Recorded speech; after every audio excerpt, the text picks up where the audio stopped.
ఒకనాడు గాలువునికి ఓ వింత కోరిక పుట్టింది. అంతే. తన రాచవేషం తీసివేసి పూర్వపు సామాన్య వేషం కట్టి వీధులలో సంచరించసాగాడు. అతని గత జీవితపు బంధువులు దరిద్రులై తిరుగుతూ ఎదురై అతనిని గుర్తుపట్టారు. ఒరే కటంజా అంటూ అతనిని పలకరించి తమ ఆశ్చర్యానురాగాలను ప్రకటించబోయారు. ప్రమాదాన్ని శంకించిన కటంజుడు వారిని తప్పించుకుని అంతఃపురం ప్రవేశించాడు. అయితే ఈ సంఘటనను అప్పటికే నగరిలోని చాలామంది చూసి ఆశ్చర్యంగా చెప్పుకోసాగారు. బంధువులు అతనిని వదలక అంతఃపురం దాకా వచ్చి తమ పరిచయాన్ని చెప్పుకున్నారు. దానితో రాణులకు, అంతఃపురవాసులకు తమ ప్రభువు నీచాతి నీచమైన జాతివాడని అవగతమైపోయింది. కటంజుడు ఎంత నమ్మించబోయినా వారెవ్వరూ నమ్మలేదు. రాణి జనమంతా అతడి సాంగత్యంతో తమ శరీరాలు పురుగులు పట్టినట్లు ఏవగించుకొని ఒక పెద్ద మంటను రగిల్చారు. ఉద్యానవనంలో అందరూ అందులో దూకేశారు. గాలవుడు ఎంత వారించినా వినకుండా వారిని చూచి తదితర పరివారం, మంత్రులు, సేనాధిపతులు, పురోహితులు అంతా ఆత్మాహుతి చేసుకోసాగారు. తమ పాపం అగ్నిలో ప్రక్షాళన చేసుకుందామని ఈ వార్త ఆ అగ్ని కూడా దావానలంలా వ్యాపించగా నగరమంతా చూస్తుండగానే పెద్ద జ్వాలాపర్వతంలా కనిపించసాగింది.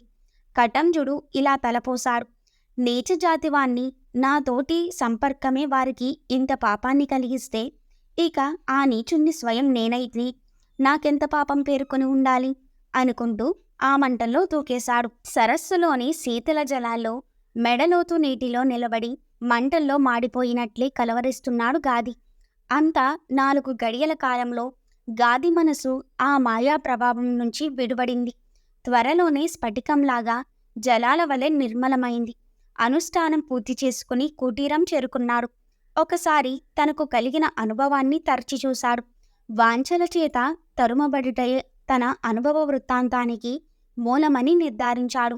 ఇదే సూత్రం జీవులందరికీ వర్తిస్తుందని, ఏల మొత్తం లోకానికే వర్తిస్తుందనే నిర్ణయానికి వచ్చాడు.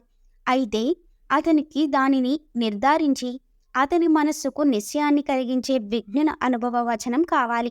సర్వహృతుహావాసి అయిన పరమేశ్వరుడు అతని భావాన్ని గ్రహించాడు. ఒకరోజు గాది తన కుటీరంలో సంధ్యావందనం చేస్తుండగా బ్రహ్మ వర్చస్సుతో వెలిగిపోయే బ్రాహ్మణ దేవతను విచ్చేసింది. గాది అతనిని పూజించి మధుఫలాదులతో విందు చేశాడు. కొంత విశ్రాంతి అయిన పిదప ఇరువురు ఆత్మజ్ఞానం కథలతో సరస సల్లాపాలడుకున్నారు. అప్పుడు అతిథి దేవుడు తాను విన్న అద్భుత వృత్తాంతాన్ని వర్ణించాడు. నేనొక కీరదోస సమీపంలో నివసించే నా బంధువుల ఆహ్వానంపై వెళ్ళి వారింట కొంతకాలం గడిపాను. అప్పుడు ఆ దేశంలో జరిగిన ఒక అపూర్వ సంఘటనను విన్నా. కీర దేశాధిపతి మరణించగా ఒక అపరిచితుణ్ణి రాజుగా చేసుకున్నారు. కొన్ని సంవత్సరాలు ఎటువంటి ఆటంకం లేకుండా గడిచాయి. ఒకనాడు ప్రభు యొక్క నిజకులం కడునీచమైన చండాలురని వెల్లడైంది. అంతే.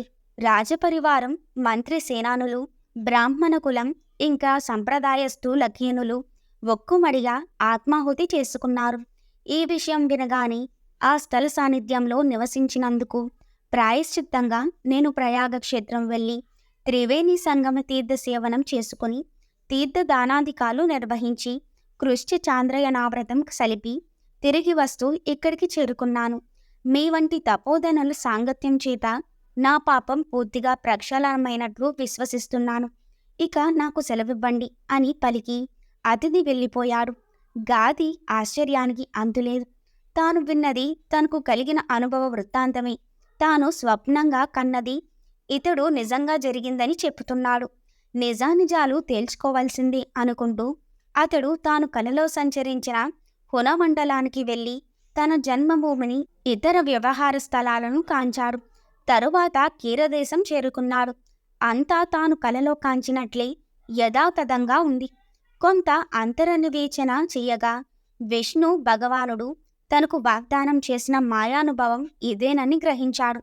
తిరిగి స్వప్నస్థానం చేరుకొని నిష్పాపి అయిన ఆ బ్రాహ్మణుడు ఒక కఠోర తపశ్చర్యకు పూనుకున్నాడు. జలమే ఆహారంగా 1 ఏడాది పాటు అనుష్ఠానంతో ఉన్నాడు. సంతసించిన నారాయణుడు ప్రత్యక్షమై పాపరహితుడుగా ఎందుకు నీ ఈ తపస్సులు? నీవు కోరిన యాసను దర్శించావా? ఇంకేం కోరేదవో చెప్పు నిర్భయంగా అన్నాడు. గాది గగ్గురుపాటుతో సాగిలిపడి లేచి, హృషీకేశ, నాకు ఏ కోరిక మిగలలేదు నీ కృపచేత. కాని ఈ మాయ నాకెలా కలిగిందో కొంచెం వివరించు అన్నాడు. విష్ణువు చెప్పసాగాడు. బోసురాగ్నిని ఈ సమస్త విశ్వానికి విశ్వాసమే కారణం.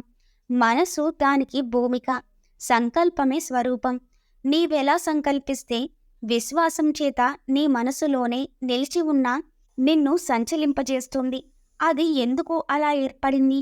నీ ఎట్లు అనే ప్రశ్నలు నిరర్ధకం. అవన్నీ కూడా నీ స్వరూపనిష్టను భంగపరిచే మాయాజాలమే. ఏదో మాయను చూడాలని కోరావు, నీకది లభించింది. ఇప్పుడది చాలనుకుంటున్నావు. దానిని దాటిపోవుటయే నీకు కర్తవ్యం. విచారం లేకుండుటే నిష్కృతికి కారణం. కాబట్టి అవిచారమే ఘోర పాపం, ఆత్మవిచారణ పరమపుణ్యం. ప్రపంచపు సంఖ్యల నుంచి ఆత్మలోకి విడుదల చేసేది. దానిని అభ్యసించు. ఇకపై మాయ నిన్ను చేరలేదు. జీవన్ముక్తునిగా భావిస్తూ 1 దశాబ్దం గడిచాక విదేహ కైవల్యాన్ని అందుకో. నీ యందు నా దయ అపారం సుమా అని దీవించి తిరోహితుడైనాడు. సర్వసంయ వినుర్ముక్తుడైన గాది అదే తావులో తన తపస్సును కొనసాగించాడు. హరి కరుణచేత అతనిని ఆత్మవిచారం ఆవేశించింది. త్వరలోనే అతడు బాగా ఎండిపోయిన కాయలో పెంకు నుంచి విడిపోయిన కొబ్బరి వలె దేహభావన నుండి విడుదల పొందాడు. జీవన్ముక్తుడై విహరిస్తూ సచ్చిదానంద పరబ్రహ్మంలో విలీనమైపోయాడు. ఓం అరుణాచల శివ.